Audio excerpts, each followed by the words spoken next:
রামিসা হত্যাই প্রথম নয়, এর পূর্বেও বাংলা হারিয়েছে অসংখ্য নিষ্পাপ মুখ, অসংখ্য কান্না, অসংখ্য অসমাপ্ত জীবনের গল্প। আয়েশা, সুমাইয়া, নুসরাত আরো অনেকেই। তাদের দোষটা ছিল কোথায়? তারা কি শুধু দুর্বল, এটাই তাদের দোষ, নাকি আমাদের সুশীল সমাজ তাদের নিরাপত্তা দিতে পারেনি? হ্যাঁ, আমরা এই ঘটনা নিয়ে কিছুদিন ফেসবুকে লেখালেখি করব, স্ট্যাটাস দিব, আমরা মানববন্ধন করব, তারপরে আমরা ঠিকই ভুলে যাব।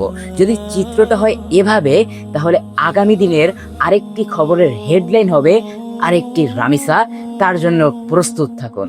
চিত্রটা কেমন যেন এরকম: মা বলতে পারে না তার শিশু ঘর থেকে বের হবার পরে আদৌ সে ঘরে ফিরে আসবে কিনা। যার হাতে বোনার কথা ছিল অসংখ্য অগণিত স্বপ্ন, যার হাতে থাকার কথা ছিল বই এবং খেলনা, সে আজ কবরে বসে বলছে কেমন জানি যে আমরা কেন এখানে, আমাদের দোষটাই বা কি ছিল, আজ কেন তারা ওখানে? কি জবাব আছে আপনাদের কাছে? অন্যায় তখনই বাড়ে যখন অন্যায়ের থেকে অপরাধের কথাটা প্রকাশের মুখটি বড় হয়ে যায়, অপরাধীর নীরবতাটাই বড় হয়ে যায়। হ্যাঁ, আমরা এমন একটি বিচার চাই যে বিচার দেখে আগামী অপরাধীরা দুইবার ভাববে অপরাধ করার আগে, কারণ সে ওই বিচারটা দেখবে।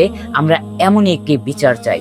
যদি না করতে পারি, তাহলে ধরে নিতে হবে এদেশের রাজনীতি, টাকা আর ক্ষমতার কাছে এই নিষ্পাপ জীবনের কোনো দামই নেই, কেবলই তুচ্ছ সস্তা মাত্র।